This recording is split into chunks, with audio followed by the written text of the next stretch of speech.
Underdog Daily with Badge Bros, Jon and Nez hanging out on the Black and Yellow Dog app, platform of the people, Underdog Fantasy. Man, I'm jacked up today. This is Good Vibes Friday. We got so much good stuff going on right now. I just love this space, man. Sometimes you just got to remind yourself.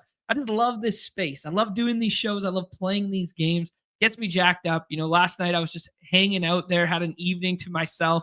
And I just sat here for like 5 hours, drafting teams, vibing out, watching the Typhel Tower, catching up on some ship chasing, all that good stuff. Oh man, just it's a great time to be on the platform. All this camp news dropping, all these new contests dropping, some brand new promos dropping. It's a great time, Nez. It's a great time. It's a wonderful time. I'm finally, I was waiting for August 1st to do my remaining 135 Best Ball Mania bullets. But this guy's cool. Whew.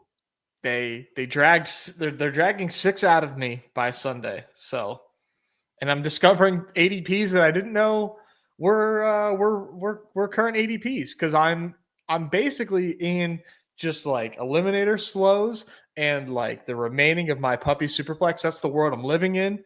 So I have no idea what's really happening in Best Ball Mania land. And I finally can draft RJ Harvey, I discovered. That's exciting. Nice.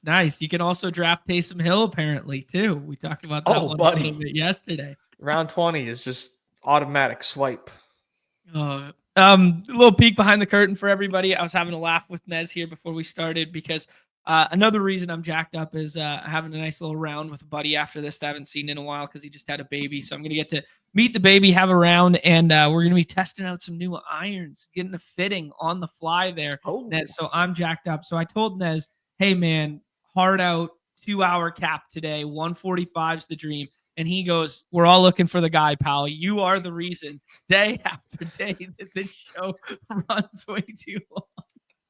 Like, who is he telling this to? Like, you need to like look in the mirror and tell yourself this. Like, all right, hour 45 max. Like, sure thing, dude. Like, you got good luck. It's the guy pointing at the mirror meme where he like pushes his finger all the way against it. That's what I need to be doing here. Oh man. GMs in the chat here. Everybody rolling through. Welcome to the weekend. Dale cashing a couple pick'ems last night. Love to see it. Yeah, man, this is a good time. We're gonna start with the promo and what's going on in the lobbies. We'll do last night's winners. Then we will do a full breakdown of the MLB slate, 11 games. And then we'll jump in probably Badge Bros Brawl to start, and then pending time, maybe one or two of the Badge Bros Brawls. Maybe we expand to another contest there, depending how fast we can do baseball and the pick'ems and stuff. Nez is looking at me like I'm crazy though, but I believe in us. I believe in us. Nez, let's start with what's new in the lobbies here. Obviously, that beautiful Badge Bros Brawl at the front there. I get so excited to draft it every single day. I've done 45 of them now, I think, something like that. So I'm really pushing the pace on those bad boys. But most notably, some of my low stakes bros, like having a little fun with them and joking around. But I love to see that they're filling these contests in a big way. A big spike in fill rates in recent memory here with all the new camp news and stuff. And we're being rewarded for it because we're getting Mini Golden, which is a single entry at the $2 price point, something I've never seen before. So that's a very cool idea. And then the German Shepherd, we're running it back for not one, not two, but 3 times there. The classic $20 or 20 max, $5 price point, 10K to first. Love to see it. And then ear to the street, I think we might be getting some other stuff in the lobbies soon here, Nez. That's exciting. That's exciting. If we're getting even more than this, methinks it's probably not the low dollar stuff, considering we were getting like peppered with it. Mm-hmm. I wonder. I would love something mid stakes, man. Do you think maybe I should just refresh the lobby and see what happens? Give it a shot. Yeah, I mean, I don't know. If I just hit this refresh button, I don't know. Do we think something could potentially change out here? Oh, there it is. The return of the Bulldog 2. Your boy missed the first one because it filled so effing fast. Hashtag make it bigger here 1,488 entries, 100K total prize pool, 20 to first, $75 price point there to max entry. This is a fun contest, beautiful contest. Glad they're running it back. Sad I missed out on it the first time, but I will not miss out on this one. No, this is such a good one. I think it's 3 out of 12 again. Yeah, 3 out of 12, 2 out of 6, 1 out of 4, and a small final. Yeah, this is a lot of fun because I think you can do like way more onslaughting in this, like way more over correlating, just making team level bets. 20K to first. That's the good stuff. That is the good stuff. Yeah, it's a beautiful structure and beautiful advancement structure for something that's a little bit steeper in price point for a lot of players on the site. Good. Yeah, there's a little goddamn fucking fly in here, bro. So if like you just like randomly hear me clap like really loud in the mic, I'm sorry, but like I don't have time to mute myself. I'm trying. This dude is like immortal. I can't fucking get this guy. He flies around in my face every show. Too many snacks. Too many empty snack wrappers in this damn room. Sorry. Just a preemptive like my bad if I'm clapping in the mic, but I got to get this little fucker. This is like a spoiler alert Breaking Bad episode, the worst Breaking Bad episode in the series. The one it was actually a very good episode, John, because it offered a lot of conversation and it covered a lot of ground and the character development. Nah, give me math, bro. So that's being said, a beautiful contest and an old-fashioned contest. Yeah, I tend to agree. The one thing I was going to say about this is if you are a player who plays, primarily the $5 price point, the $10 price point, that sort of thing, this is a really good shot-taking contest. Like, this is a good one where you can, get some money back. You can also get a shot on goal at a higher price point for a bigger prize pool that is more obtainable, just given the structure of it. Like, this is a good shot taking one. Like, there's definitely ones that are bankroll bleeders that I'd be like, oh, that's probably a stay away for someone who's a little too skittish to lose $75. This is not one of those one. This is good. Yeah. No, it's really good. Yeah. Nez, the other thing I wanted to hit on to start here was the promo. So I will share that from the Underdog Drafts account there. If you guys did not see this morning, I'll post it in the Discord as well there. First BBM exclusive promo, I believe, ever. So very cool thing here. You can do 2 BBM entries. You do not have to complete the drafts. They can be slow. And if you do 2 in the next, over the weekend, basically, until basically midnight on Sunday Eastern time, there, you will get $10 in bonus cash back. So you're trading $50 for $40. Basically, you get that $10 in bonus cash back, but you can run it up to 6 times. So I just went ahead and hopped in 6 slows there, spend the $150 and know that I'm going to get 30 back. So it's basically trading 5 entries for 6 entries, and then you get to keep the change with that extra $5 there if you run it to its max. Yeah, that's awesome. This is like you said, the first time that they've done the BBM promo. I'm very excited about it. Like I said, I've been saving my bullets, so I think they did this just for me. I think they just specifically wanted to get $150 out of my account this weekend, and by God, it's gonna work. Like, this Nez guy doesn't want a cactus anymore. He's not interested in cacti. What's going on with this guy? Let's get him in there. I'm waiting for my BBM 5 cactus, man. Yeah, that was t-shirts. It was t-shirts. I didn't get one. Neither did I. I think they just axed us out of the player pool. Davis was wearing it on stream the other day. Maybe they only gave it to. I'm not even gonna go there. All right, that's too many teams, I think, John. Let's jump into the results from last night. Interesting slate. Didn't really go the way we wanted. I was really happy with the Luis Severino call. But yeah, kind of Angel stuff didn't really go as intended there. Kikuchi did get knocked around a little bit with those home runs from Julio and Randy Rosarina. So those were some nice calls there. But yeah, man, you needed that San Diego and St. Louis game. And it kind of got me thinking to something that we kind of glossed over yesterday. We said it's a better place to hit when the weather gets going. And it was 92 degrees, but it was the toughest pitching matchup on the slate. It wasn't a place we wanted to go for offense, but hey, there's only 8 teams on the slate. You can obviously get there and get to the good hitters. And that's exactly what won the slate. Getting to Manny Machado and Fernando Tatis Jr., and then getting to Donovan, who's been really nice recently as a leadoff lefty, and then Wilson Contreras, who's just, we know he's a professional ass good hitter, right? So getting to good players, just evergreen strategy no matter what, regardless of the conditions, but also got me thinking that, hey, as these kind of like Midwest places warm up, I know that Busch Stadium's been bad for hitting this year. It's going to get slightly better, and we saw it last night in a big way. Yeah, I think that's a good, like, how did this happen angle. If the Padres are going to be 100% owned of their highest pieces and Wilson Contreras is going to be 70% owned, like, I'm going to fade that. I'm going to fade that every time. So I feel good about how I played, even though I lost a lot of money. But my best team was pretty chalky. The lowest owned piece was Addison Barger was 50% drafted last night. Like, that was a smash. Yeah.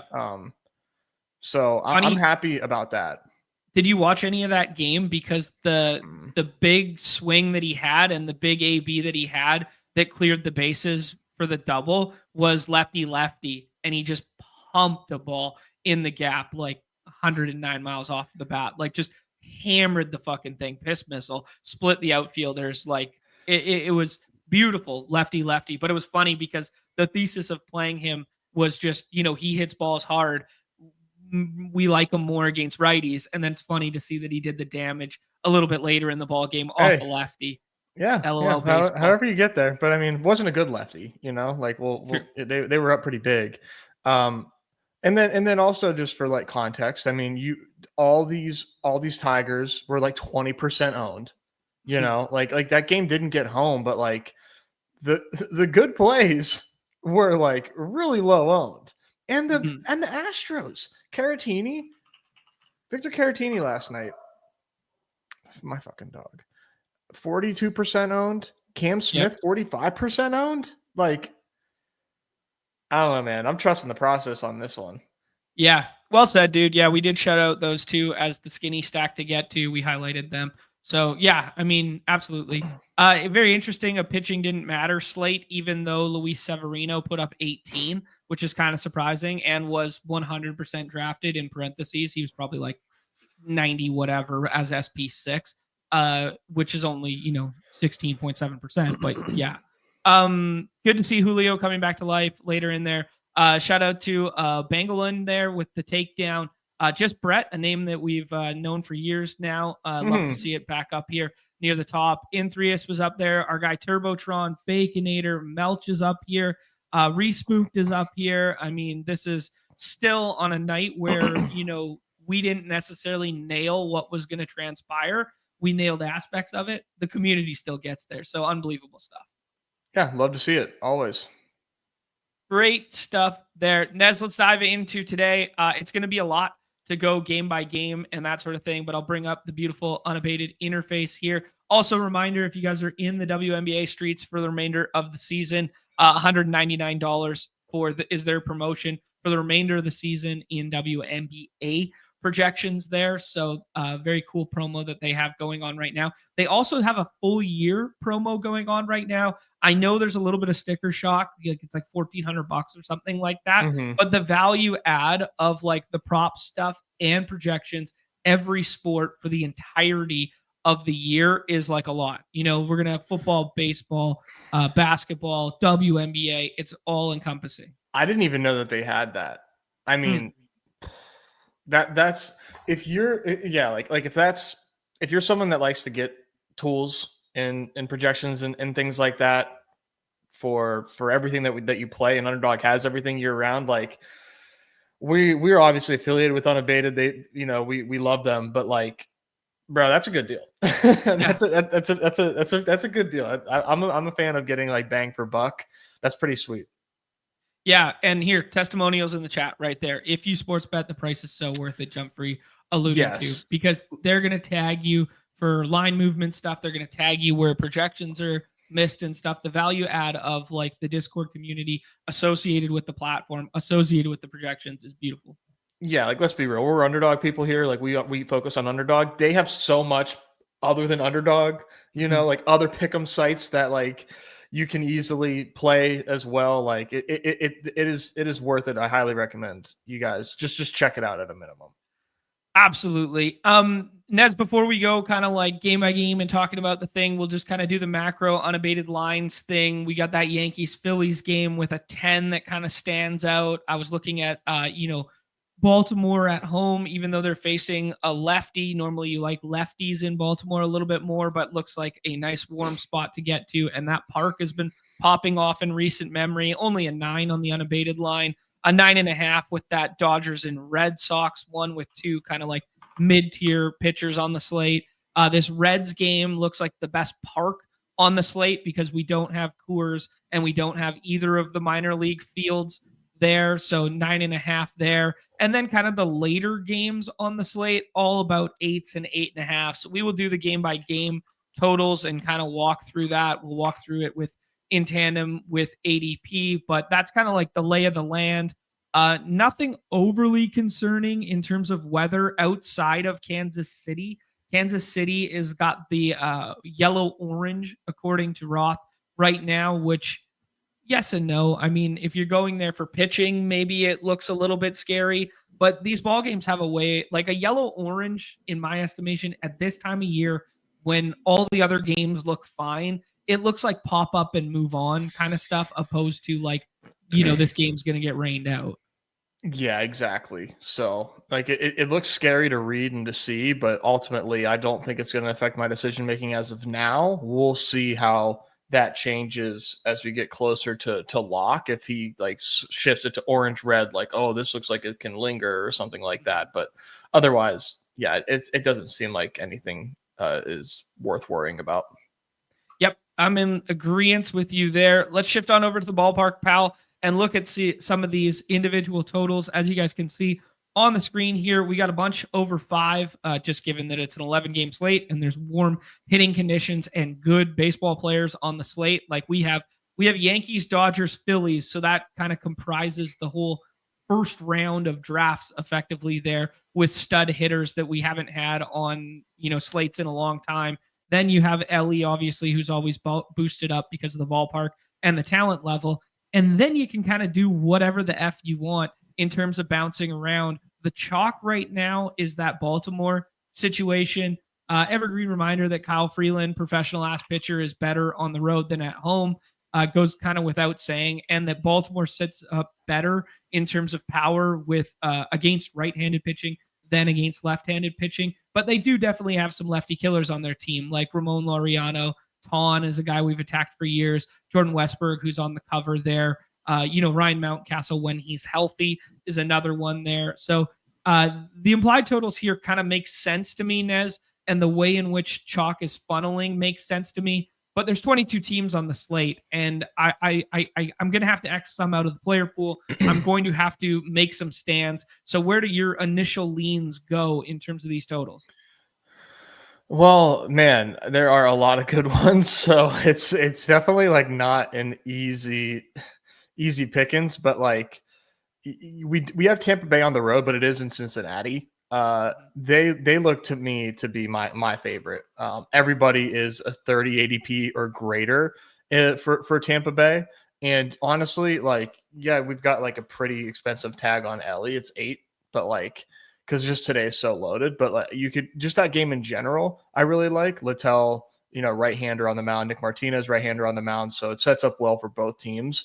I like that game a lot considering what the ADPs are.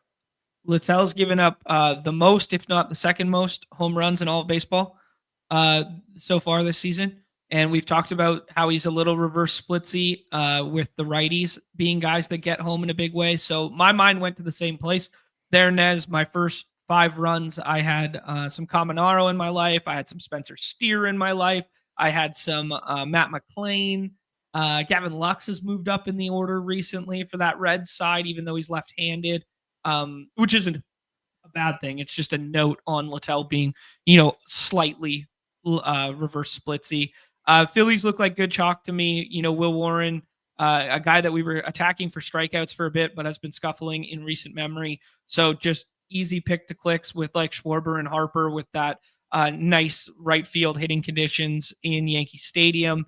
Yeah, man, my eyes went to the same place. I noted that Dodgers, especially right-handed Dodgers, even though it's righty-righty with Brian Bayo on the mound there, it's he's a guy who's apt to get blown up at times here when he's not pitching in day games, especially. I kind of like the righties for the Dodgers that are free right now, like scroll the F down. Andy Pages, Teo hasn't been good since the All-Star game, but had a double last night. Get Teo in your life there. Get Will Smith. Yeah, just some very interesting hitting spots and some much less interesting scroll the F down pitching spots is my entire assessment. Yeah, I agree. I don't think there's like very few pitchers that I think are like standing out, if any at all. Mm-hmm. So yeah, I think one of my favorite pitchers is the Eovaldi, and he's up against Atlanta. So that'll be interesting. Globe Life has been very sneakily. I was watching the game 2 nights ago.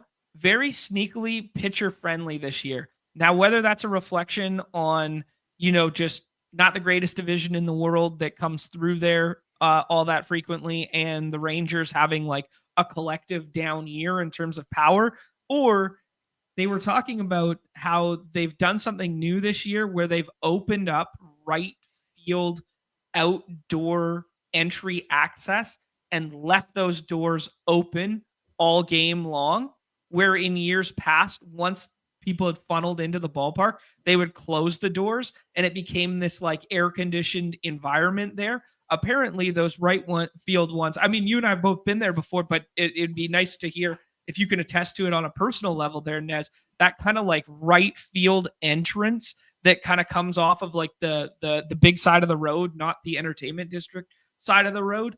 Like they're leaving those open, and apparently it's creating some kind of like air effect for balls traveling to right field.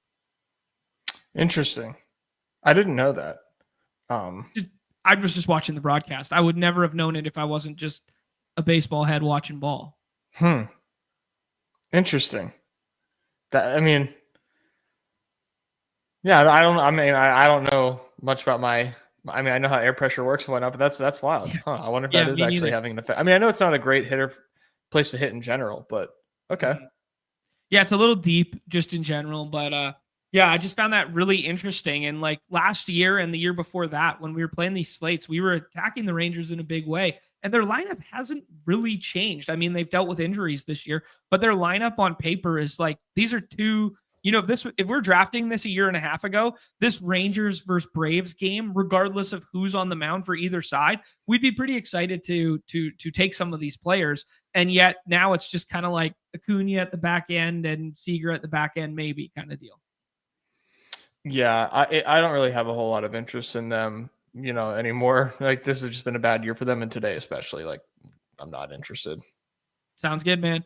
Strikeout rates. We talk so much about strikeouts as both, we talk about them as both floor and ceiling outputs on our site there. Highest strikeout rates on the slate, Zebby Matthews, who's kind of got a small sample, rather, not a bad sample, smaller sample than everybody else on the slate, is identical to Mackenzie Gore. Nick Pivetta has looked every bit of an ace this season, and last is next up, and then Eovaldi. So it's 29, 29.8, 29.7, 27.9, 27, and then Will Warren with that 26.7, but definitely has some notable splits and a little bit of a walk problem as well.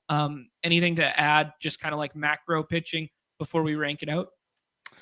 No, it's just like it's not anything that I'm like really itching to get to. I mean, Shota's ranked pretty high. I get it against the White Sox, but I mean, fade the White Sox at your own peril, man. Dude, they've been better than the Tigers since the All-Star break. Interesting.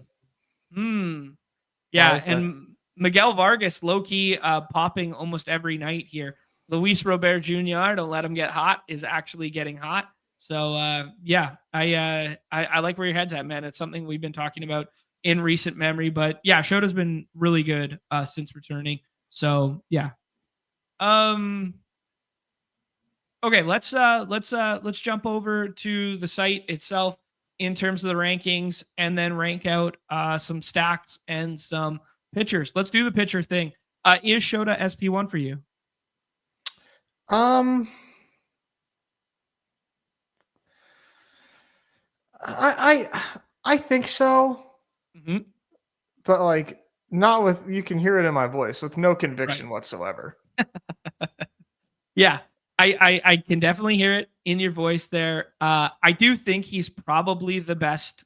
I think he's probably the best pitcher on the slate. Like, if I knew he has the ability to go deep, but I also think it's decent hitting conditions. There's something to a little crosstown rivalry over the weekend narrative there, and there's a bunch of righties with some pop. Does the left-handedness mitigate maybe Talkman and Benintendi ever so slightly at the top of that order? For sure, but like Montgomery's coming into his own. Colston there, like he had a couple homers in Tampa. Yeah, this lineup's getting elongated, man. Like Kyle Teal's on the wrong side, but he's a guy who finally had his first big league home run there and can hit the ball hard. Like, this lineup's getting a little bit better. So I do hear and agree with your apprehension, let's say. Ooh, nice word. Yeah. Yeah, it's definitely like a easy, like pretty strong top 6 or 7 for me though, at the end of the day. Okay. Yeah, let's rank them out then. I'm kind of in agreement with you there, where like I do feel those are my top 4 right there, with Shota, Pivetta, Evaldi, and Gore, and I probably wouldn't fight you on any order you want to rank them out. I think Mackenzie Gore, even though he will probably get a largely right-handed laden lineup from the Twins there, I do think he's probably my second favorite on the slate here. But yeah, that's more like cost adjusted. I think Nick Pivetta is the quote unquote safest of everybody. So probably would draft him as my SP1, then Shota, then Gore, then Evaldi. What do you think? I'm totally fine with Pivetta one's like SP1. Okay. What do you that makes a lot of sense. I will likely just bypass Pivetta and Shota. Like, I'm probably gonna bypass Shota if that ADP is real. Okay. Yeah. I like Pivetta. I like all these guys here. Like, I really like. I would probably have all these guys. Probably have these guys ranked right on top of each other. Mix and match depending on how concentrated I get, and start ranking them at like picks 8. Mm-hmm. And then have that. So like, probably have Evaldi over Gore. Okay. And yeah, and Evan in the chat, I agree with him. I put Dean Kramer in this list.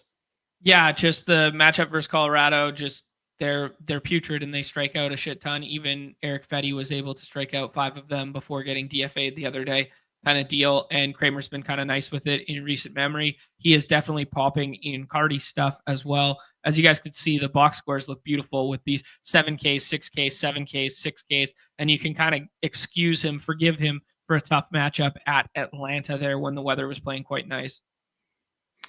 Yeah, I mean, it's the freaking Rockies, bro. Enough said. Cardi will kind of agree with you guys in terms of your assessment there. He has it really bunched up in terms of his rankings. He actually has it Evaldi, Kramer, Gore, Pivetta, Shota, and he sneaks in Zebby Matthews over the Pivetta and Shota. So if you are a BatX believer, I mean, you could just scroll the F down to Zebby, and you could mix and match at this back end, and you could full fade those first 2 on the slate. That's how kind of like densely projected pitching is today. It makes sense to me, man. Like, that's why I like these guys that we have ranked. But yeah, with no strong SP1 in my mind. Yeah. Any reason to get to Michael Wacha or Gavin Williams? A little bit of weather concern there, but two professional ass pitchers. People were so excited about Gavin Williams at the start of the year. They're also showing Will Warren here. Obviously, a tough matchup versus the Phillies, but just thoughts in general. No, I like both of those guys, Gavin Williams and Michael Wacha, but I'm worried about like the weather for sure, and it interrupting their start. And I mean, I'm not going to draft this guy, but I do like Bayo. You like Bayo? I like Bayo, man. I'm a Bayo respecter. What I'm going to do is not draft Dodgers. Is how I will get my Bayo exposure. Interesting. Yeah, Dodgers are free tonight. Dodgers aren't not usually free. So that's interesting there, dude. Yeah, Dodgers might also watered down lineup a little bit. Mookie Betts has been scuffling in a big way, and then they gave him kind of like a mental health break. Then they were like, "Hey, come back and lead off for the first time in 2 years." And then he falls kind of like somewhat on his face there. And then now he was away from the team the other day, so I don't know if he's going to be in the lineup today. I don't know what's going on. There is a little bit of Mookie Betts at Boston, narrative street there too, though. So maybe they just throw him back in the leadoff spot and let him crank one over the monster. I don't know, man. I think Dave Roberts is a fake sharp, and he'll probably just sit Mookie on game one, and he'll just like let's give him a rest. Like the moment's too big for him. Like Mookie has not been good though, man. Let's just be very clear.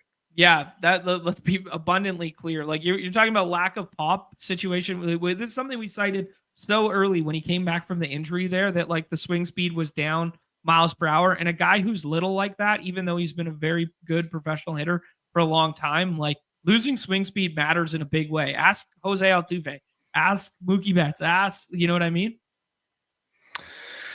It matters. It absolutely matters. Like, especially when the results line up with it, it matters.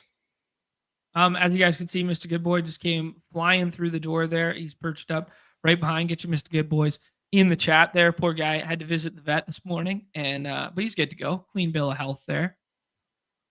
Actually, Nez, you know what we never followed up on? Sidebar. Maybe this is why our shows go 2 hours every single time. Sidebar. Your dental work that you were really nervous and scared about. Did you get the good stamp of improvement and check after? Yeah, I'm good, man. She said that's the best looking teeth that she's seen. That's what I said, man. I was like, dude, you're all worried about your jibs. I was like, just put those things up to the camera. You're gonna be clean as shit, dude. You're gonna be fine. It was good. It was all good. I was like, are you lying to me? You just want me to stick around because you're a new office?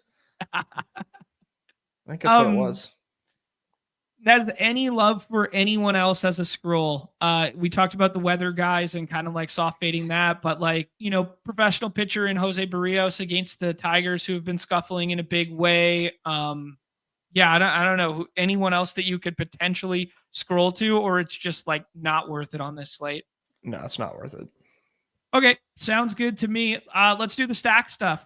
We both talked about, the chalk was the chalk for the reason. One chalk team that we didn't talk about yet is the Cubs. It sounds like Kyle Tucker's going to be back in there. He fouled the ball off himself, then left the ball game, then had an off day. But evergreen reminder that this happened last year, and we decided to say day after day after day, oh yeah, he'll probably be back. And then he ended up missing like 3 months with a contusion on his shin. So I don't want that to happen again. I'm just putting it out in the ethos that he had the exact same situation last year with the day-to-day stuff, but not all situations created equal. I think he's back in there today. But yeah, just thoughts on the upper echelon ADPs, favorite chalk spots, favorite fade spots.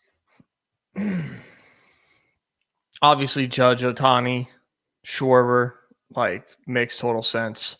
I think I'd draw the line at Pete Crow Armstrong. I'm just gonna hold the line all season long on him and not draft him at his cost. Just fuck that. Ellie, for sure. I like fourth for me today. Harper makes sense. Jose Ramirez, man, I have trouble with at that price. Likewise. And then, not a great ballpark for home runs. Walker's a professional ass pitcher, and a little bit of weather thrown in there as well makes it kind of like the perfect storm of, if you're going to fade a top end guy, that's the one that I'm quick to fade. But everybody in this world of baseball is Jose Ramirez disrespector. We all appreciate how good he is at the game, yet he never gets the credit of these upper echelon names when he fully deserves to be up there. But I agree with you on this isolated slate. Yeah. Kurtz. So like with Gusto on the mound, is he just like an opener now? I don't think so, but I don't know so. I think they'll let him go like as long as he's capable of going, but most of the time it turns into like 3.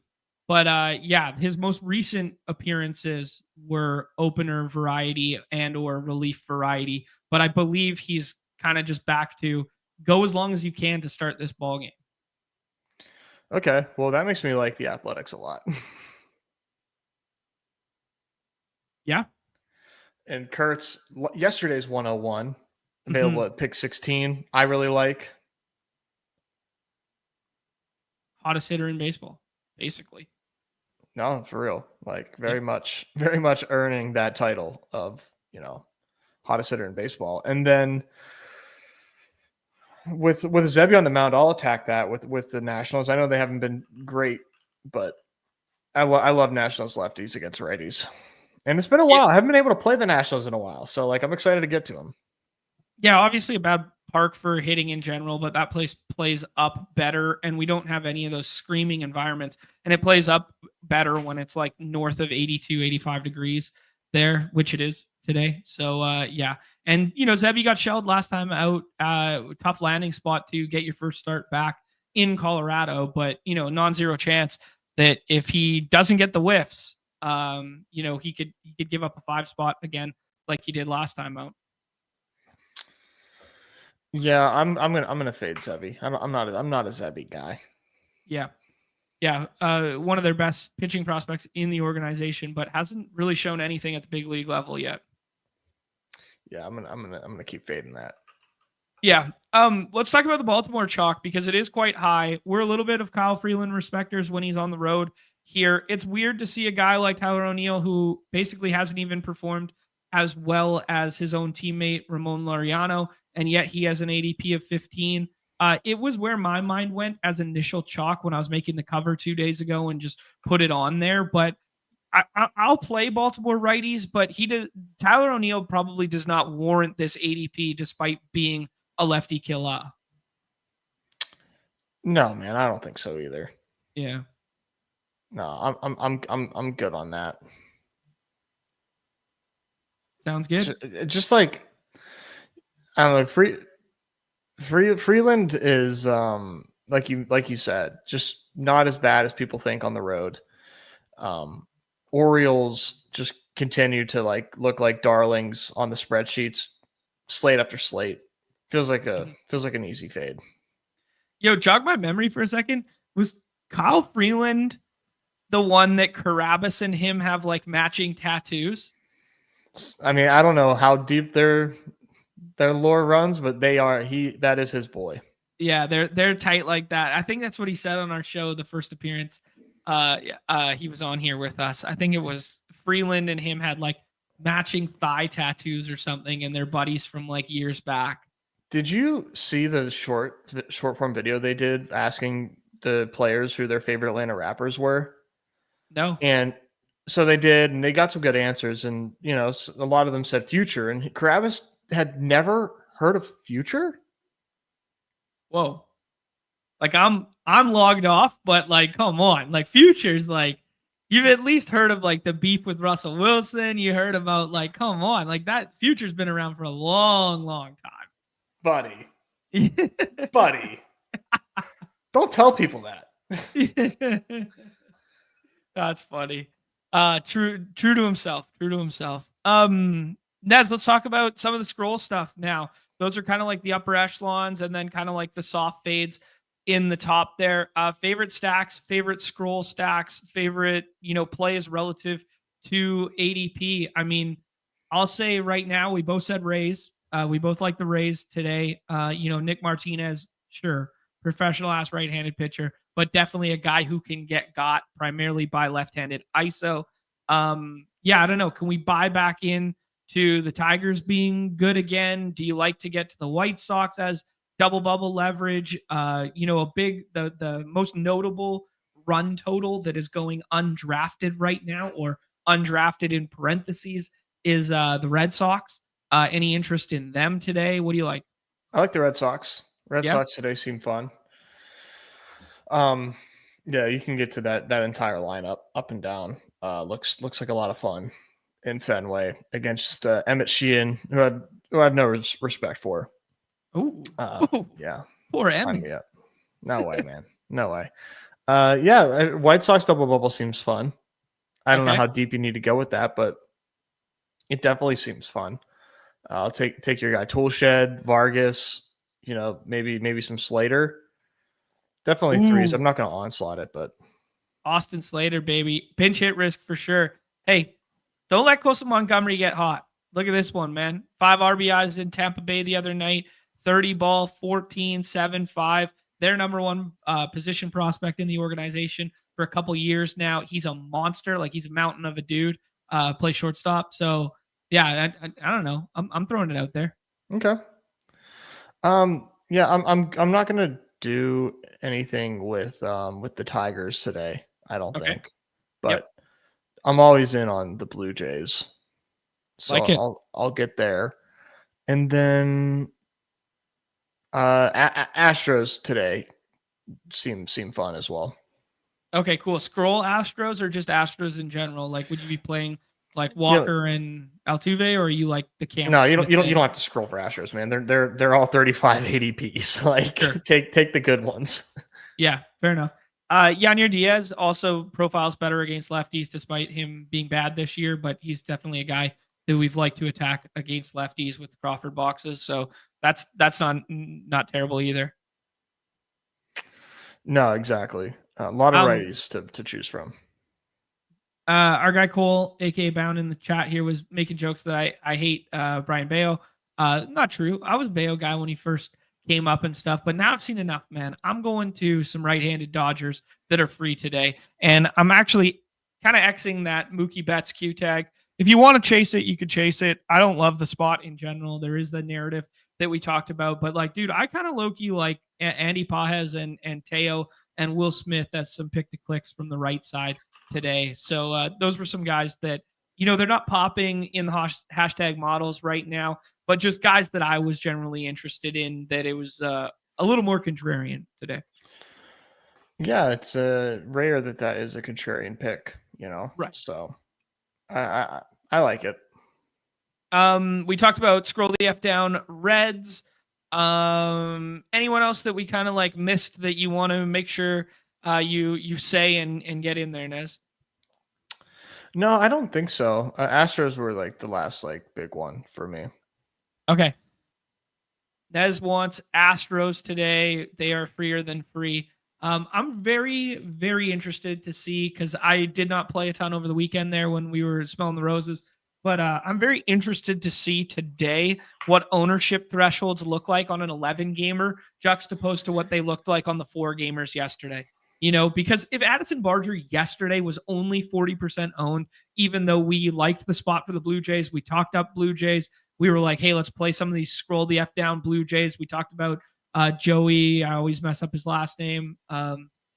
Lipofino. We talked about all that kind of stuff yesterday. Ernie Klemenko's yard yesterday. Like we talked about those plays, and they were only 48, 50% owned in the entirety of the contest, which means in isolated lineups, they were probably only in like 8% of lineups, that sort of deal, which is crazy to think. Imagine how low owned these plays are going to be, these Galbrain stacks that we get to on an 11 gamer today. Yeah, I know. I'm curious. Yeah. I'm very, very curious to see. Evan thinks Addison Barger will be sub 10, maybe less on a slate like this today. Our guy Mitch is asking, is there going to be a no strip Nez this evening? I think so. It'll be late, but I do think so. Perfect. Love to see it. Members are going to be rewarded with some bonus content this evening. Dude, we got like 350 plus members, people rolling through. We've also already recorded the Solver series, so that'll be going live for you guys, Saturday morning for members only, and then we'll go public Saturday evening. there. I thought that was a really fun one. We did some ADP looking. We looked at my portfolio for a change because Nez has more volume than I, but we mixed in some Bros Brawl chat there.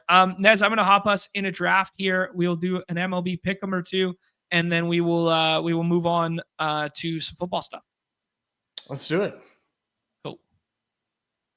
2 more spots here. Also, before we do the MLB pick'em, there is a pick'em promo today for MLB. I will bring it up on the site. I'll bring it up on Twitter, actually, just so you guys can see it, because it's mobile. When I was trying to build it earlier, I thought it was only in the mobile app, but I'm not 100% certain. There you go. 50% MLB profit boost. Make a $5 MLB entry, and then you'll unlock the token for a 50% offer. So what you can do is we can build these home run pick'ems, play a $5 one, and then you can use the 50% boost on the next home run one. Was that a Freudian slip there? Are you trying to put Talkman in your? Did I say? Oh no. Talking. Wow. Lefty Talkman tonight. Awen's in here. 101. Nobody runs better. Damn right. Jeff asking, does the solver work for the marathon? It absolutely does. It supports all the formats now. You can also separate within the Best Ball Explorer tool. You can separate your contest exposures so you can know exactly what's going on in each of the formats you play, and it'll adjust. Like, you set your settings and it'll adjust as you move around the slow draft lobbies for them. So yeah, very cool stuff that they support all the formats now, with the exception of the 6-person Bros Brawl drafts. Troy asking, do you onslaught these huge slates? I think traditionally speaking, not as much so, but if they're of the contrarian variety, they do play quite well, just in general. Like, to just go full onslaught contrarian with like SP3 and then whatever. It's more of an auto drafting strategy. It has shown success this year from some really good players on the site. The chess name that I always call Eyes on Fence. But yeah, you can, traditionally speaking, the stuff that wins on the larger slates is 3-1-1s, 3-2s, and 4-1s. That's like what the historical sample data suggests to us. But we'll do some more deep dive research on that stuff next off season when we anticipate getting some form of data dump from this season. Oh. Yeah, A1 saying slate to slate basis. A lot of it will be derivatives of run totals on slates, game environments on slates. Like, you'll see onslaughts win more when you have like outlying monster chalk, like Dodgers at Coors with an 8 total or something. Nez, I just took Pavetta as SP1 there just so we could talk about what we would like to do. I was thinking of some contrarian spots we could get to. If you want to do like the Nick Kurtz thing here, I'm about it. If you like Harper, who do you like?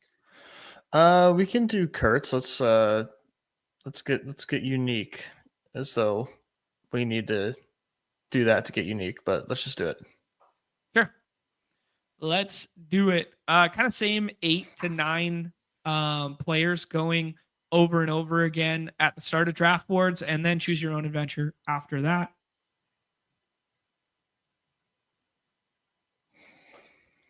Long-winded way of saying, if you simply omit one of those players from your player pool to start a draft like we did here, you're instantly contrarian. Yeah, I mean, you're going to be contrarian no matter what, unless you're picking like just auto drafting off ADP. Yeah. Like, the sub 100% guys are like, start like now with how deep this slate is. Like, well said. Yeah. Mm-hmm. Just combinatorially, you can get even different. Yeah, exactly. Awin building out some Boston stuff there.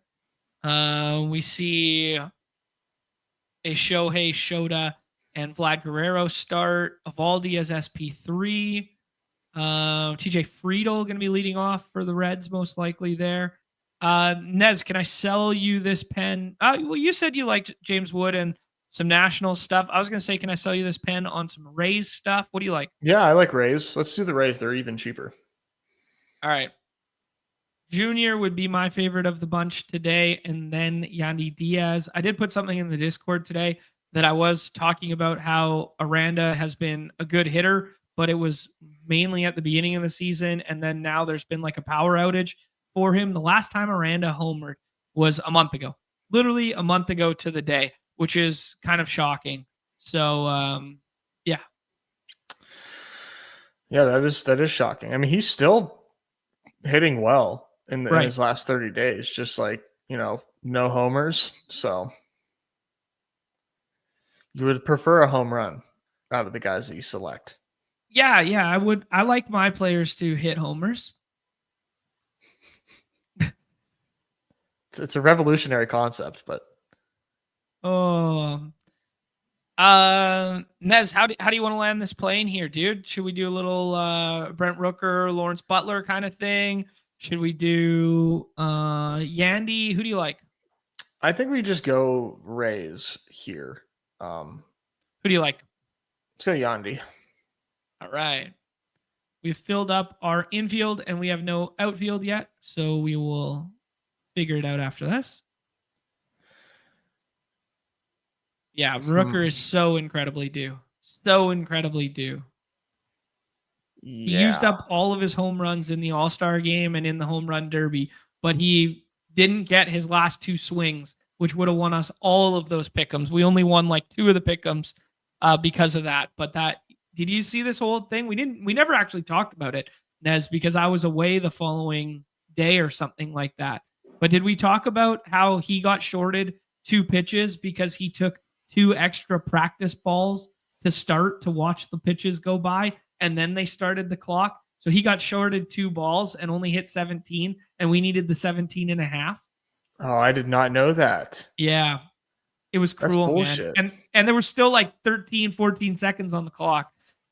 That's bullshit. Nez, we could play the best plays at the outfield position here. Your boy James Wood is still sitting here if we want to do one-offs, or if we want to do, the aforementioned athletics and or Rays. Is Butler still here? I believe so. Yeah, Lawrence Butler, outfield 35.6 ADP. If you had to guess what Lawrence Butler was drafted today, what percentage would you attribute to it? 12%. Okay, I'm going to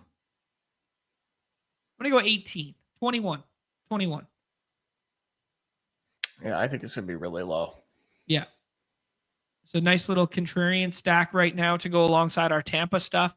Tampa looks like a good spot that people want to get to today, but they don't go every single draft, as you guys can see from the ADPs. I'd venture to guess Tampa would be in the 85% drafted range. And then not even 65. What?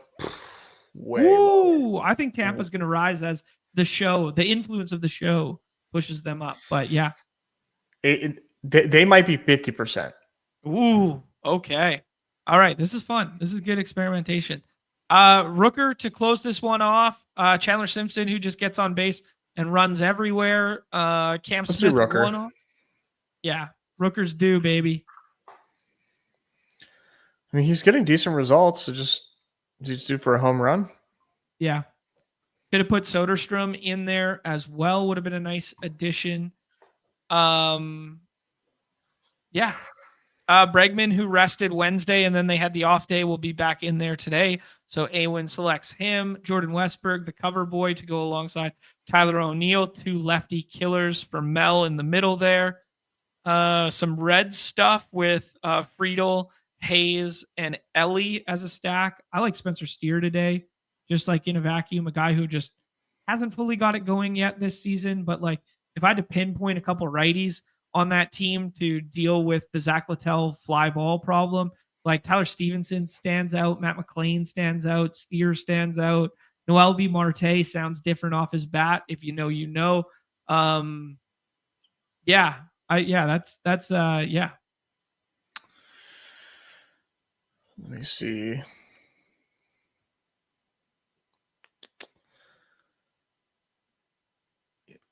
Yeah, for me, man, my Reds stacks usually are just like Friedel, Ellie, Like usually that's it, but I do like Noelvi.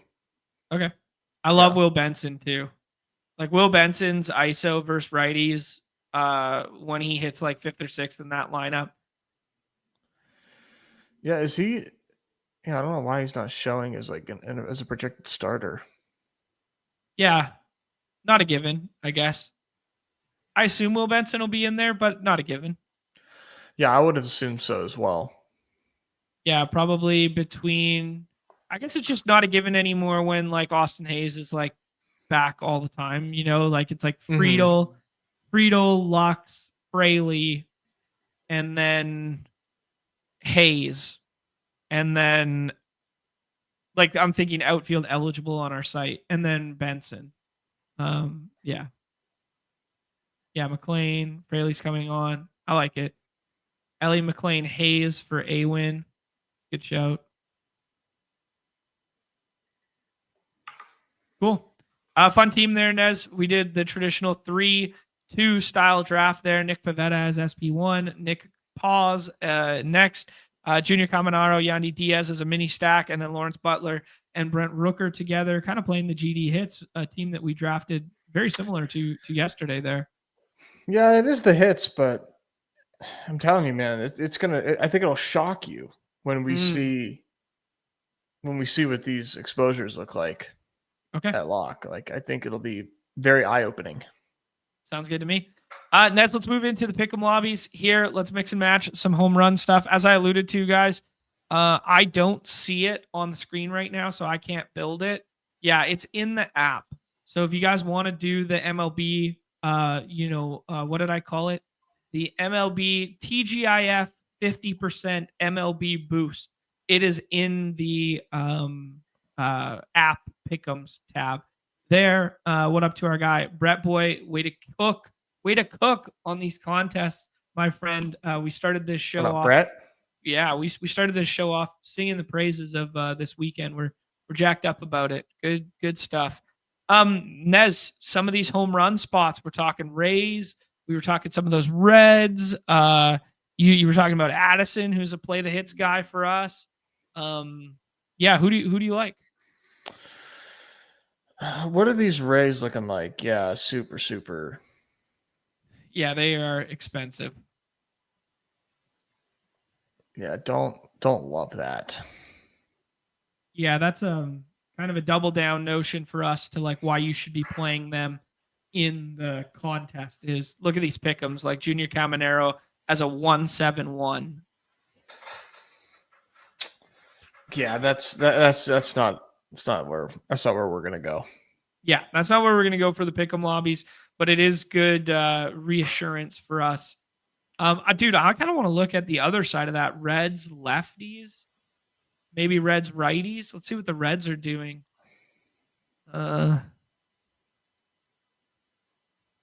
Hayes is 2.5. Spencer Steer 3.39. Noelvi 3.28. Friedel, Fraley. I don't hate that Fraley price tag. I'm not gonna lie. Lux doesn't feel great. McLean. Damn, no Will Benson. I kind of want the Will Benson one. Ooh, Bryson Stott short porch 4.44. I like that call from the Saw Dog. New dad strength. Ooh, Nez, come on. Story writes itself. Okay. I'm down for the Bryson Stott. You talked about some of those righties from Houston. Yeah. See what Houston looks like. Can we at least get something here? I guess it'd be Houston V. They're at home. Altuve 3.31. I like Altuve. You like Altuve more than Carantini and or Yanner?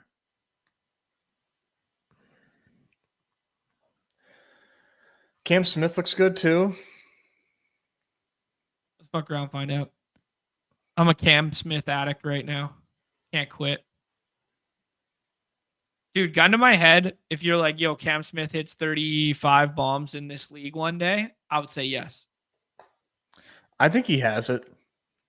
Like I 2 years from now, I think Cam Smith, non-zero chance. We're like drafting him almost every single slate, and he's got like 30-20 upside kind of deal. For sure at home, right? Like at a minimum, every home game. Yeah.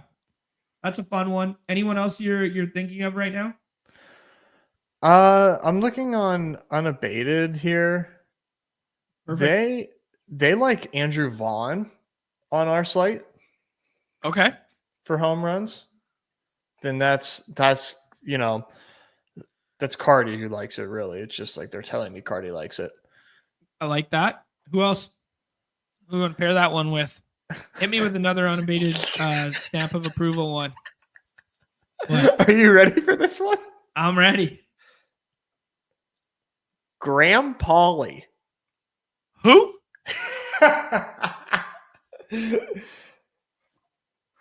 Graham Pauley in that same game as a 6-6-3.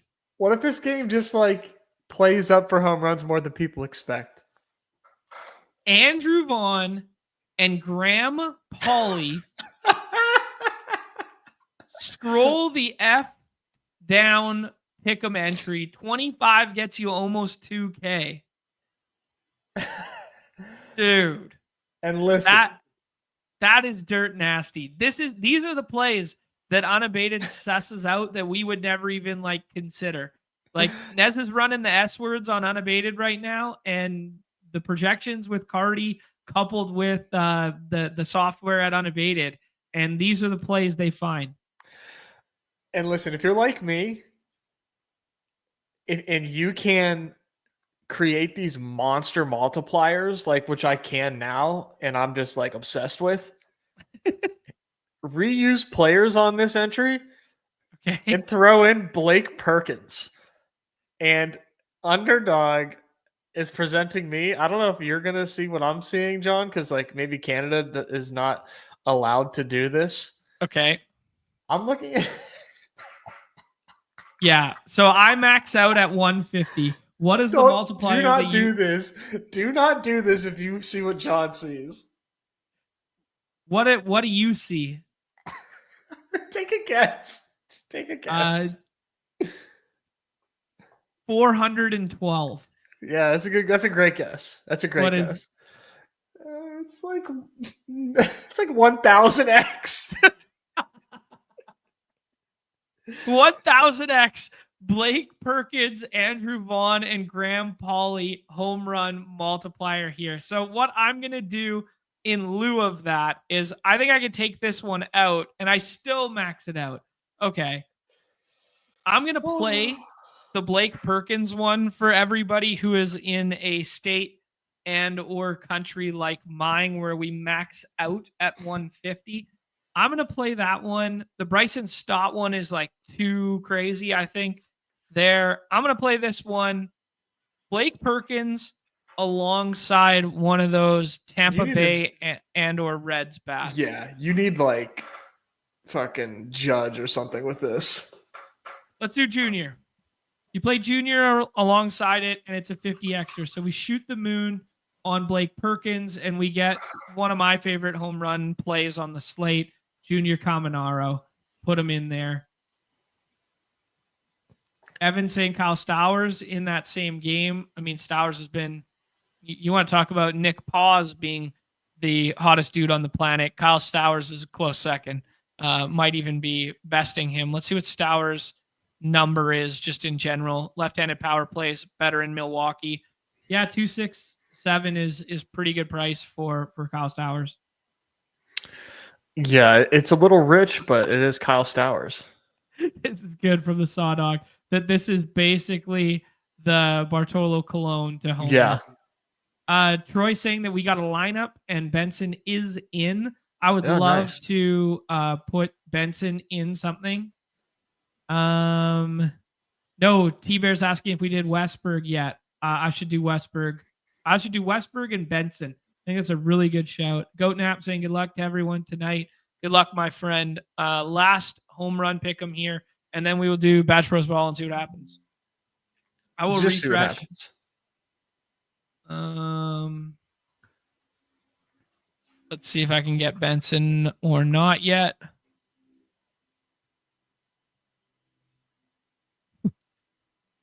No Benson yet. So we'll keep our ears to the street on the Benson one. Let's see what the Westberg price tag is. Yeah, 3 for Westberg that's beautiful. So I want that Westberg one, and I want it paired with Benson ideally. But if we go to Reds, we could probably find, something comparable. Let's do it with Noelvi. I talked up Noelvi a little bit. Noelvi and Jordan Westberg. I like that. I like the Westberg one. I kind of like this Ramon Laureano shout in the chat there. He's actually been low-key better than Ton, and he gets the handedness advantage as well. Gino Suarez and Nick Paz as the chalk one. Mitch is telling us to he basically said just win one for a change, buddy, is what he said with that suggestion. Yeah, I like all your guys' shouts in the chat. I think we're all on the same page here. We'll double back on the Benson thing in a minute. Nez, let's jump in the football lobbies here. When you click this beautiful NFL tab, the 101 thing that pops up at the front there is the Bros Brawl at 35.4% filled. I'm jumping in right now. We got one more spot. Those fill quick, man. Love it. UD tried to get me to supercharge. Oh, you got to. Solly and Fawn. I wish they'd throw that at me. I dare them. Oh, that's good. I dare them to do it. I think when we get a Will Benson number, given what it is, if it's anywhere north of like 2.6, I think I'll do Benson and Laureano and Benson and Westberg. I think that's what I'll personally do. And if that doesn't happen by the end of the show, I'll post it in the Discord. Yeah, I am. I'm going to be very interested to see what that Benson number looks like. He's popping in the Endgame Syndicate's home run stuff.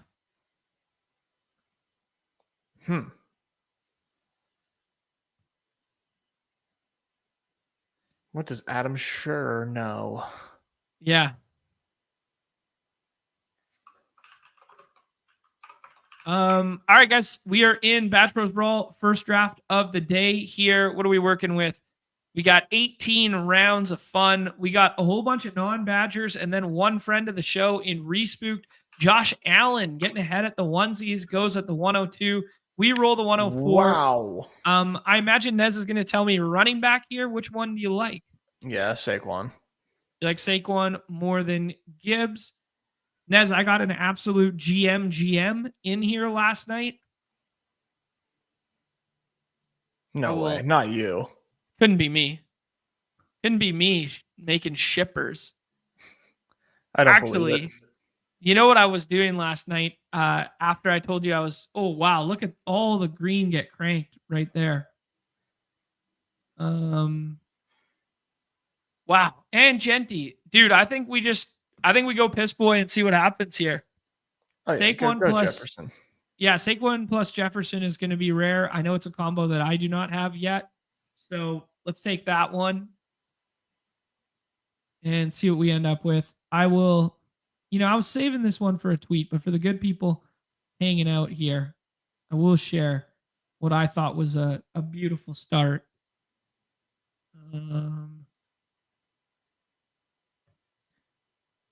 How's this for GM, Nez? Achan, Taylor, Jamar Chase, Neighbors, AJ Brown. Wow. Okay. Like AJ Brown, kind of like the big faller, and JT that kind of like tie it all together. Yeah, I would like that start. I still go Jamar Chase 101 in these, but yeah, likewise actually. Neighbors comes back to us. We could also do Bowers. There's a non-zero chance these other guys don't take Bowers though. I would say Neighbors here. All right, let's just see what happens. Let's just give it a shot. Yeah, let's see if we can be the chalk donk guys who then grab the falling value for a change. instead of being the flip the board guys. Let's see if we can play the best plays here. I doubt it. Well, we'll try.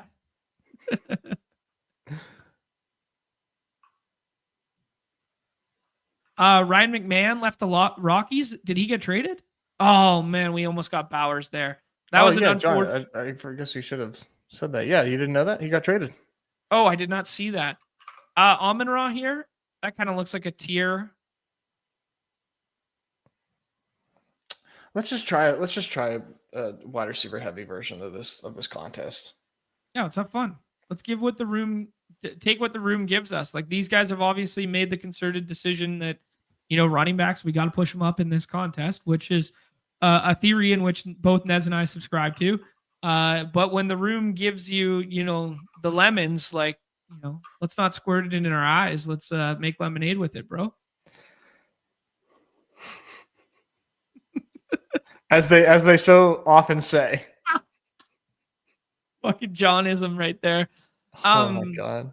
Okay, so he did go to the Yankees. We called this in Dinger season.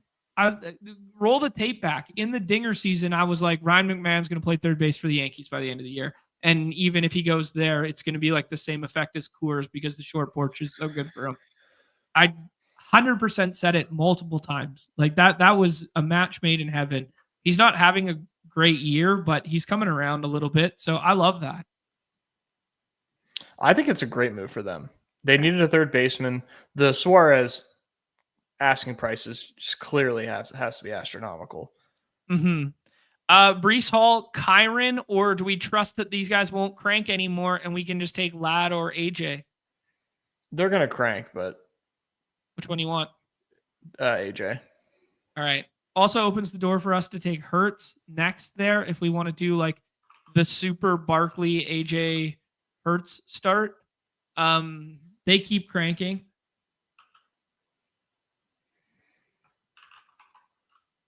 This is kind of fun. This doesn't look like any of the other teams I have. Ladd goes there, so I think I would pound the table here for Hurts. But if you don't think the other side of the board's going to take it, what do you think? No, I think I'd do Hurts. Yeah, you're Hurts pilled in this contest in a big way, so that's a fun one. Yeah, it just makes sense.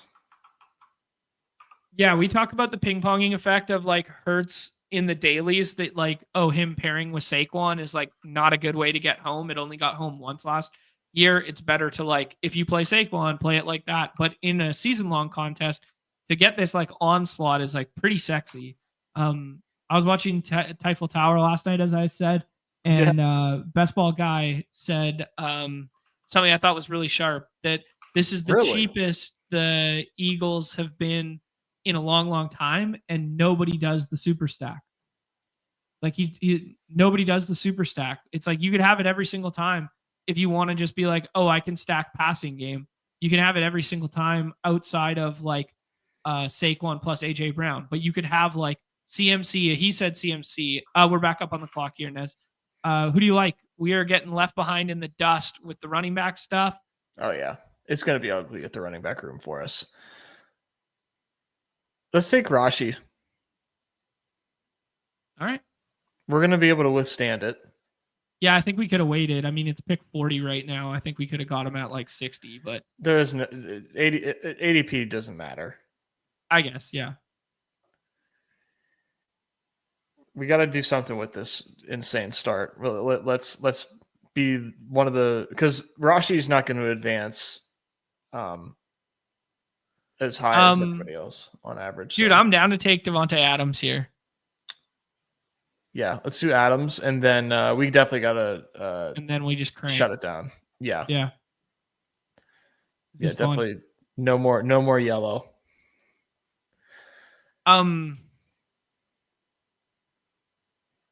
Yeah, but I was like, it's a pretty good spot that you could like, you can take CMC, then you could take AJ Brown, then you could take Hurts, then you take Smith every single time in BBM if you wanted it. And I thought it was a pretty good point because it was something we've been chasing for like 3 years and nobody wants it. Well, you have to reach, it's not like they line up. Well, that's why nobody does it. The point is you can have it every time. back in the day, it was a GM because it had to fall to you. Now people are so scared of the Saquon effect, or they're so scared of the they're not going to have the same pass volume. They're too good a team that nobody does it. Yeah, okay. Mixon, Connor, dude, Henderson's so fun on this team. I would say, yeah, I'm definitely out on Mixon right now. Okay. Let's do Henderson, and then maybe we get James Conner back, because we definitely want to like try to score points at running back, or at least be able to go toe to toe with these other teams that are going to be dirt nasty to our right. Connor? I would say Connor. What do you think? Yeah, I'm good with it. Okay. Not a guy I traditionally draft or in this format, but I think we need usable weeks, and he's perennially disrespected. I love, dude, like we joke, like, hey man, we got some non-Badgers and stuff, and maybe this Josh Allen pick's a little rogue or whatever. Dude, I love these teams these guys are cooking up. Like, look at this. What do you Speckone, something like that at the end here. He goes 5 running backs, 2 quarterbacks, 3 tight ends, and now he's just gonna piss to close. Like, he clearly has a plan for this contest. That's what we'll makes find this out. contest so cool. We'll find out if he has a plan. Mm-hmm. Yeah, like Devontae Adams, wide receiver 6. Like, we're just not going to turn that down. And now we just got to get lucky with some running backs and get some stacking quarterbacks. Yeah, we got 7 spots left, right? 7 spots left. Mixon's still there if we want it there, Nez. We could also think about Pollard or Pacheco. Tight end, we could do like Loveland or Warren. I think I'd go Pollard. You like Pollard more than Pacheco? Yes. Definitely. Okay. I don't know how to feel about Pacheco right now. Like I don't feel good about it. Yeah, like they just have so many bodies. This is fun, man. This guy's gonna just start cranking now. I think this is a pretty cool way to build. Very similar, kind of like the inverse of our 5-5 start, and then fill out the onesies. I think it's a pretty cool way to start for him. I do a very similar strategy. Who do you want here, Nez? Trying to think about our other quarterback too. I would say Aaron Jones. We should probably think about, like, do we have anybody that we can stack with right now? No, we don't. Goff is it. Yeah. Let's do Fields then. Okay. And then just leave it. Well, we got to take one more. Yeah, I'm fine taking 3 with what we did at wide receiver. What would you want to do? 3-6-6-3? Yes. Okay. Yeah, like we just turn off the yellow button now. Yeah. We turned that off a few picks ago. Yeah. That's what's Brian Robinson on this team so bad. I can feel it. I mean, you guys are out of your goddamn mind if you don't think he makes sense for this team. The Eagles just had absolutely shred every team last year, but Hurts' play style isn't aesthetically pleasing enough for me, so I'm out. I'm so smart. That's basically the consensus of everyone right now, Shelly. That's very well tongue-in-cheek articulated. I mean, I don't think Hurts has, like, I think Hurts does have some really bad moments as well, but he did make that awesome throw in the Super Bowl, just an absolute dime that I think everybody remembers. Aaron Jones comes back to us here. I think we both want that. I do like Aaron Jones for this team. Okay. Yeah. I'm down to take like a moon shooter with our last one or something, but I do think we need like scoreable weeks. Our last quarterback on this team being Goff feels good. It's a stacking partner. We could also do like May with Henderson and then take Henry as our last tight end. We could also prioritize tight end right now and just take like Warren and Loveland to have some fun. Let's take Warren here. All right, let's do it. I'm not overly concerned about Goff on this team or not. I've been taking a lot of Loveland and like haven't really, paid enough attention to Warren just because of like my macro concerns with the offense. But like, Mhm. man, did Penn State do some sick shit with Warren in the past? Like line him up in the backfield, like Taysom Hill light stuff.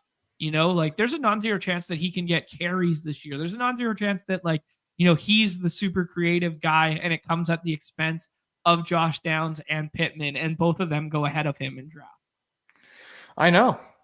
Um, dude, he's such a weapon for them, and I think what's really nice about him is that he's like pretty easily used as a weapon as well, because like you don't need like he's not like he can do a lot of creative things, and if it's Daniel Jones / A Richardson back there, which it will be, I think that kind of is good that he's kind of idiot proof. Idiot proof. I love that. It's rude to say, but Loveland. Yeah, let's do Loveland. I mean, like, why not when we punt tight end? Why not just take like the 2 moon shooters? Like that's the equivalent of making 2 Brock Bowers bets from last year. Yeah, and then like I don't really care about like a floor at the tight end position. Like with this team, like we need upside at the tight end. It's our last position here. Do you like Goff as the last quarterback, or do you prefer May or JJ McCarthy with the stacks? May or McCarthy. Right, let's do McCarthy. We've done some May stuff, and let's do the McCarthy with JJ and Aaron Jones. People going crazy about all the throws they were seeing in camp from JJ McCarthy. A little bit of hype right now. We've talked so much about that Vikings offense being still good and manageable and usable in fantasy, even when like Jaron Hall was playing quarterback, when Nick Mullins was playing quarterback. So surely JJ McCarthy can be serviceable in a KOC offense, right? Certainly. I'm definitely like warming up to him right now. Like normally I don't like in regular best ball, I'm definitely, light on him for sure. But in this, like I love that with the JJ bet with Aaron Jones, like that's an offensive bet, and we're ready to make that. Cool. A bunch more tight ends run off there, Nez. We got to make a decision on tight end and running back. Last running back here. If we want to scroll, we could do Dobbins, Scata boys, mount up. No, it's Scatavoo, Sharps, not Dobbins, bro. Why do you even got him in the queue? I don't know. I just put him in there because he was Why? there. I don't know. we need a home. We need a home run. You said it, dude. J.K. Dobbins in the Bros Brawl. What if Dobbins cooks, man? What if he wins the job all by himself and RJ Harvey is just old and bad? And the reason he was going in the 200s in big board season was because he sucked. Yeah. What if? Let's trust the virgins drafting in February to judge the talent of RJ. Dallas Goedert as our very last onslaught piece. Kyle Pitts, who I put on the cover, who's getting some buzz. Scroll the F down to anybody else. I'm cool with Goddard for the stack. Yeah, may as well at this point. Like we've made such a concentrated bet on the Eagles that we may as well just land the plane with that. Yeah, finish your thought on the Harvey Dobbins stuff. Why no Dobbins in this format? I mean, why Dobbins in this format, right? You're going up against everybody that is building a team full of elite ceilings. What is the J.K. Dobbins elite ceiling? Like, yeah, I don't know. It's probably last year. It's not anything that you want to take in this contest. Yeah. Once upon a time, Dobbins was like super explosive and super sought after and super fun. I agree. I'm not doubting those statements. Yeah. I think Dobbins, like, I packed my bags of Dobbins early. Like even when he got up to 130, I was still drafting. Now he's at a range where like, yeah, he's not someone that I really consider at his current price. Maybe I'll change my mind, but like I've pivoted to Harvey. Like Harvey is now at a place where like he's very clickable for me, and I take that click a lot now. Week one. No, thank you. Week 1, Battle Royale. Let me see. Denver is versus Tennessee. Yikes. We get bullish reporting. Dobbins is going to lead the team in carries. Dobbins is this and that. Week 1, who gets drafted higher in the Battle Royale? J.K. Dobbins, R.J. Harvey are either worth drafting. They're going to go side by side at pick 35.9. Okay. So nobody's going to want either. And nobody was going to want to take that challenge in the Dog Bowl of like picking the winning. They'll get drafted in Dog Bowl. Yeah. And I would bet Dobbins gets drafted more, but interesting. Yeah. Yeah, for week 1, like yeah. Yeah.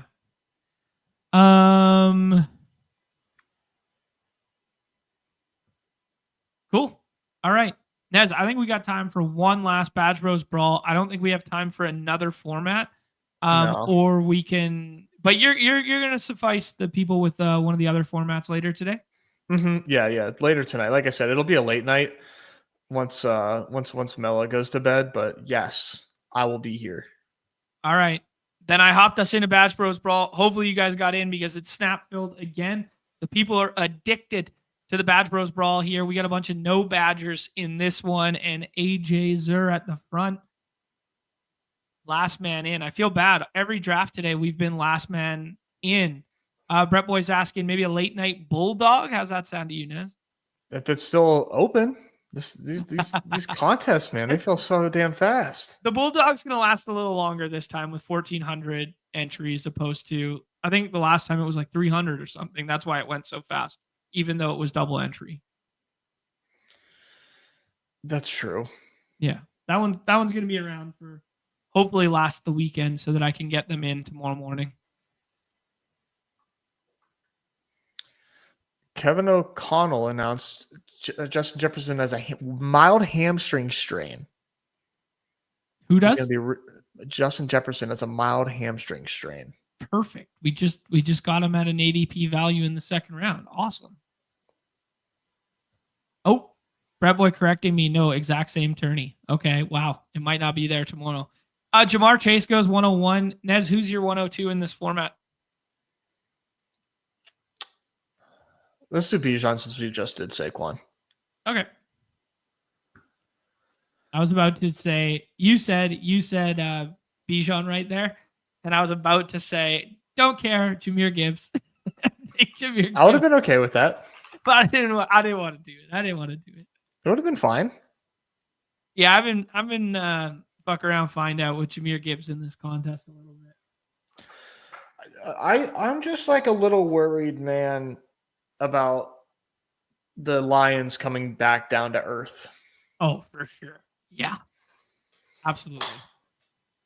Absolutely. You take Ben Johnson out of there. Like we've seen this movie before with like really good teams and be like, oh yeah, now you take out the piece that is the secret sauce. Ooh, things starting to look a little different. I'm searching for a tweet now. So if we're up on the clock, let me know. Okay. We're okay right now. These Badgers are taking their time. Okay, perfect.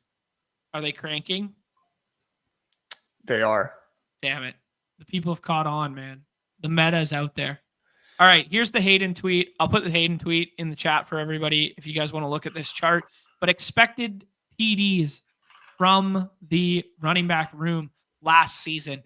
And you can see how far off the chart the Lions are there. Nez, we're back up. Wow, that guy got CeeDee Lamb at 10. I think we should just take Derrick Henry here because we're going to get lambasted again if we do not. Yeah, let's do things slightly different this time. Okay. Let's take Henry. I don't mind attempting the Blake again right here. I'm not going to lie. I don't mind if we attempt what we have coined the Blake. So if we want to like think ahead about wide receivers who have late stacking partners or something, I'm in on that idea.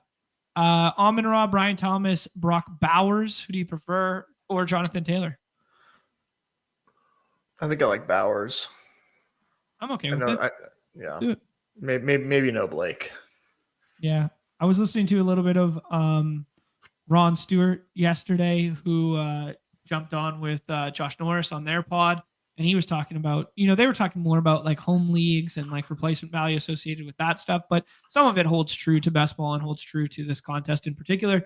But they were talking about, the Brock Bowers, like how Ron's been charting wide receivers for like ever, like rookie ones, and then, putting their production against one another. And this is the first time ever that he felt he had to include a tight end in that charting because Brock Bowers was such an outlier.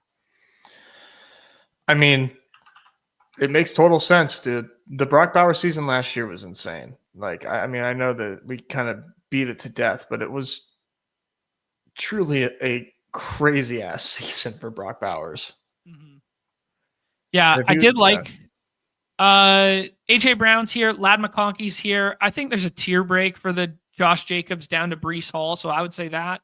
Yeah, let's do the running back build this time. Yeah, a little bit of overlap in the bye weeks there, but yeah, Azer didn't have a running back yet, and we still get a wide receiver back that we like. You like the tier break of AJ Brown to T Higgins? Yeah, I much prefer AJ Brown, I think. What about you? Yes, me too, sir. Especially as your first wide receiver in like round 5, that you still get a fringe top first round talent associated with it. Mm-hmm. I love AJ Brown right now. Oh, we know. Grown ass man. A lot of crank talk today. Yeah, man, it's Friday. We're having a good time. Yes, Eggers, I was wrong.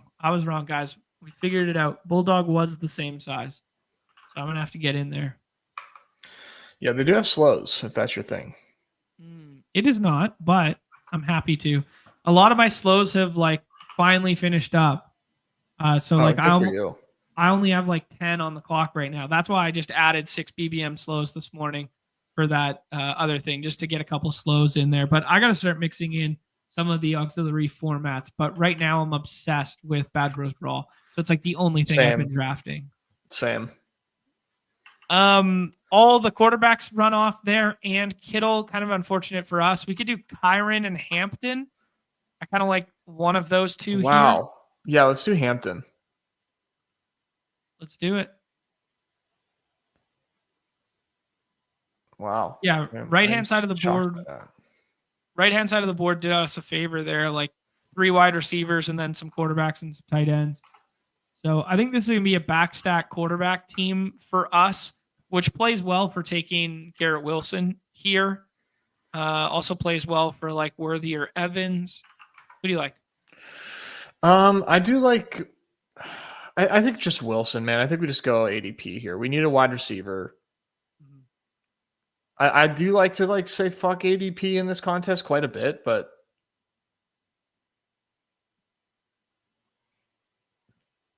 we can maybe do another Justin Fields team.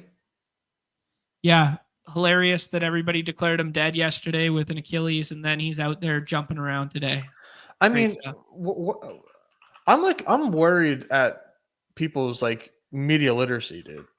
Like how are we so quick to like get fooled by the like adding Schefflers? Like it's crazy. Like I feel like I'm sharing a website with like a bunch of boomers. Like we really don't know who's. I'm just shocked. I mean, I guess it makes sense if you consider the context of the world, but like holy shit, man, let's use our brains. Yeah.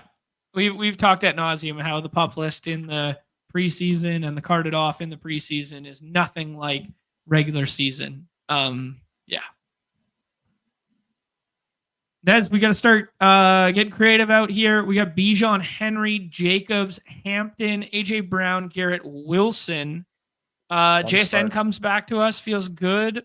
Yeah, I'm team JSN. Pickens give us a back stack as well. Yeah, I do like the high ceiling guys, but let's do JSN. Let's instead of choosing like the sexy guys that can like score touchdowns and also be zeros, like what if we do the wide receiver ones instead? I mean, I think ceiling is like so good in this contest, but I don't agree. think JSN doesn't have one. Who do you like here? Let's do Pickens. All right.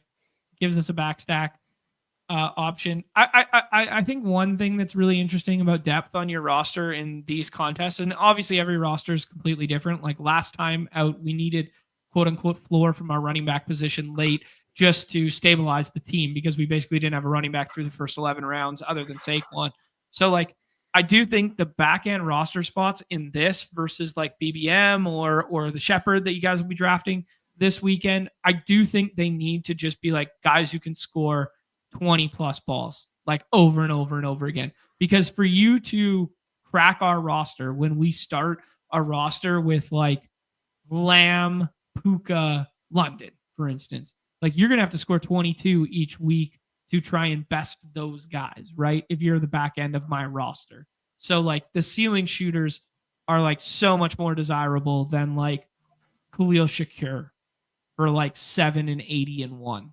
Like who cares unless you score 3 touchdowns tethered to Josh Allen stacks.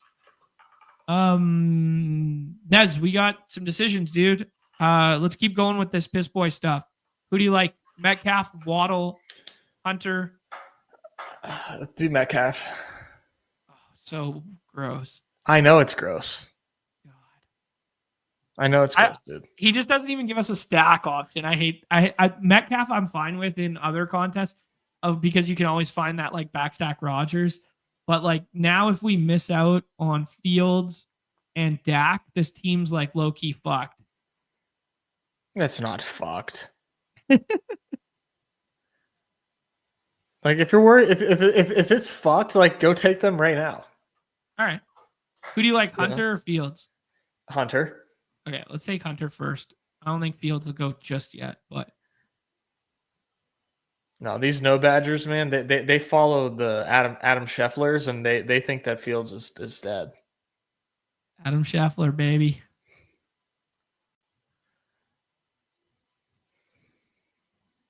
It's technically you still have backstack Rodgers as an Thank option. you, Brett. Remind him. Did you see his first throw yesterday? Concede to the other team. Roger, that's what veterans do. They throw interceptions on purpose just to see. Good point. Yeah, spin zone. I like that narrative. Yeah, you don't follow Andrew Filipponi?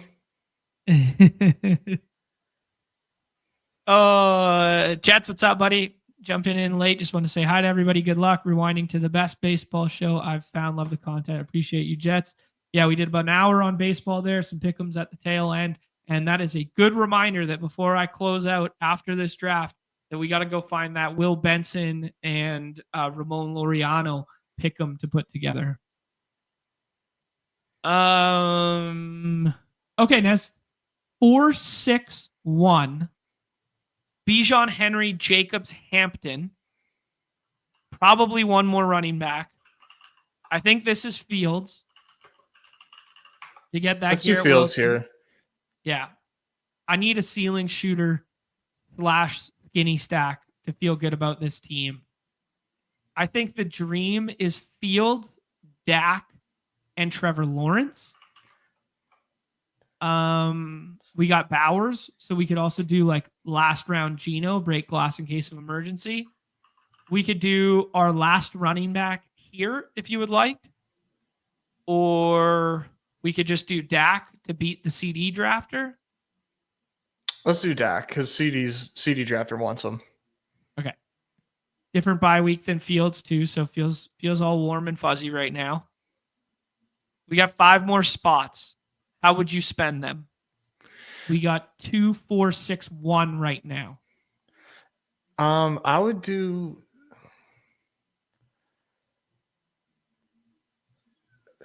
I think 3, 5, 8, 2. I think off the top of my head. 8, 2, one 3, more 5. running back. Yep.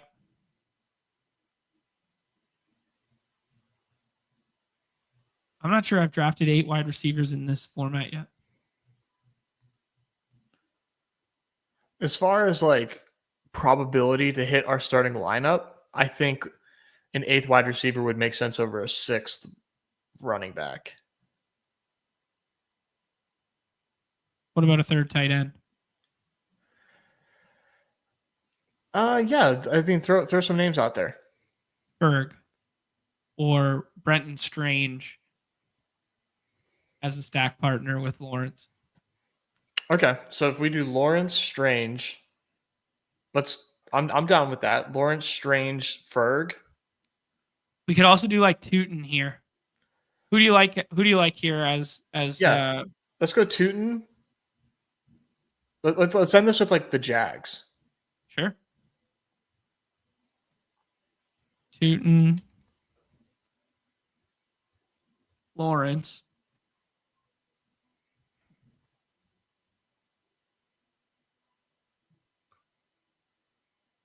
All right. So we got our 3 quarterbacks locked up. We have 5 running backs, but one of them's Tootin. So we got 4.5 running backs.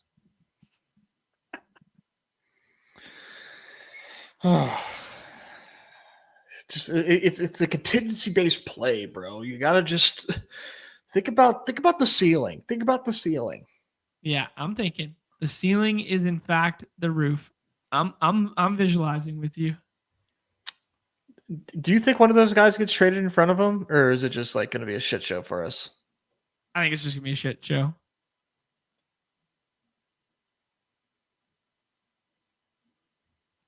What up, Steve? Steve rolling through.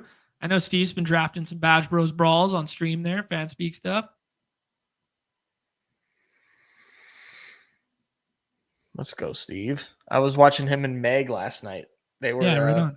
Dude, they were streaming for like 3 hours. It was fantastic. Just throw that on there while I'm like dealing with Mello. Being a father to Mello. On the big screen. Big time YouTube on the big screen guy now. Dude, me too, actually. Didn't used to be that guy. Yeah. I'm absolutely that guy now. I love it. Yeah, me too. Dude, what do you think about a 3 tight end build where we moon shoot Tyler Warren here too? I do like Strange for this stack. I think Warren and Strange, and then that's put away I mean. put away the Ferg. Yeah, that's exactly what I'm talking about. Yeah, we're saying the same thing. I just didn't articulate it with the words. I was thinking about like which player we were substituting out of the lineup with that. Yeah, and now we got a wide receiver, moon shooter. Golden feels fun. Igbuka feels fun. Who do you want? Igbuka is definitely like the trendy pick. Sure, let's do it. I haven't done it yet. Ian Bros. He's going to be really low owned in this contest. Love it, man. And almost every single time he's going to be tethered to Baker if people do it. So, and then our last pick is going to make itself. It's going to be Brenton Strange for the skinny stack. So despite taking Brock Bowers in the 3rd round, we still ended up with 3 tight ends. We kind of punted quarterback and then still ended up with 3 good ones. Some ceiling shooters too. You got the Justin Fields upside. You got the Dak Prescott stack. And then you got the super onslaught Jags, scroll the F down stack associated with it. We went running back heavy in this one comparative to the last one. So 3, 5, 7, 3 when it's all said and done, with either Strange or Ferg as the tight end 3 for the skinny stack. And then Bijan Robinson, Derrick Henry, Josh Jacobs, Omarion Hampton, Bashal Tootin, and then AJ Brown, Garrett Wilson, JSN, George Pickens, DK Metcalf, Travis, what the hell? Oh, it's Ferg. Okay. Travis Hunter, Igbuka, Bowers, Warren. We got back-to-back Warren shares, and now we're going to mix in a Strange one to end. I don't know, man. I think this seems pretty good. I don't respond to that sort of verbiage there, my friend. Does this team suck or fuck? No team has ever sucked in the Bros Brawl. Like that's well said. That's well said. It's impossible. It's just one big orgy. This is exploratory. They bought the Kama Sutra book and they're messing around. They're trying to liven things up in the bedroom. Team sex. Team Sags. 3573 to close that one out. That's Badge Bros Brawl number 40, I believe. Maybe 41, something like that. For me, I'm doing my best, guys, to make sure I max it, but I got to call it a show there. We got to get on with our day here for some real life encounters. Nez Takes, aka No Strip Nez, will be back later this evening. If you guys missed, you know what, Nez, I fucked up again. Classic John move. The pick'em, the last home run pick'em. We got to see if William Benson the third fully made up. Oh my God. You guys want to know how good a play Will Benson is today? He's a 1.93 in the lobby. We can't even play it. He's such a good play. Ahead of our time, Nez. Bro. That's crazy. Never wrong, just early, bro. Never wrong, just early. That's how good a play he is. All right. Let's see what Ramon Laureano looks like. Yeah, he's still got that 3-4-4. All right, I'm doing it just for the people, just because we talked about it so much, just because when you're right, you're right. Let's do that and just put it in there. But that Will Benson price tag is it's a little too rich. That's not financial advice, but it is a he's a good pick in the scroll the F down in the BRs now. I actually didn't even see where his lineup spot was, but yeah. Neither did I. But yeah, less than 2x. It's probably he's probably batting 8th on top of it. Like, dude, that's crazy, man. Less than 2. Let me see. Okay, I'm just going to confirm here. White Sox lineup is out. Reds lineup is out. Benson's hitting 8th. Dude, you want a cheeky stack right now? Benson and Noelvi hitting 8-9.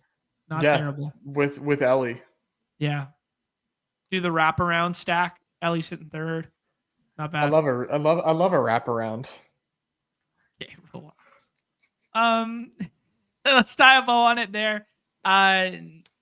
Nez is going to be no strip Nezing it up tonight. The Solver series video with a little more Badge Bro stuff, a little more ADP stuff, and a live draft that I thought turned out really cool. We implemented a plan and executed it. Would be down below here somewhere as of Saturday morning. What is this show even about anymore, man? Oh, good, clean fun, man. JGFC. FYI, I'm in New York City and just got a push notification about thunderstorms. So keep your ears to the street for my baseball guys about that one, because that's a stone cold chalk spot right now. So check that out. Yes, there we go. Good luck with the new irons today. Purple Yosh, my guy. That's exactly where we got to go right now. We kept it under 2 hours, an hour 45. I'm impressed. Not bad. Not bad, eh? I'm impressed, John. We can be efficient when we choose to be. All right, guys. Enjoy your weekends there. Enjoy No Strip Nez this evening and watch the Solver series video on Saturday/Sunday. We'll be back on Monday, presumably doing some multi-sport stuff because everybody else is watching Pete for football. Davis goes right after for football. I know it's training camp season, but if nothing crazy and no new contest drop for Monday, I think let's plan on maybe like double dribble. Let's plan on Best Puck Classic. Let's do some multi-sport stuff for the people alongside baseball there. All right, Nez Takes. He's smiling about something. What do you got for me?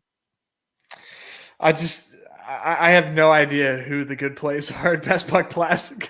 Best Puck Classic. We're going to figure it out, bro. We're going to figure it out. It'll be fun. I'm going to need you. Half the streams that exist about football are all based around the thesis that nobody knows who the best plays are. And they openly admit it, and they don't really change anybody's mind. It's just people having fun drafting teams. And that's what we're going to do. At least they know the names.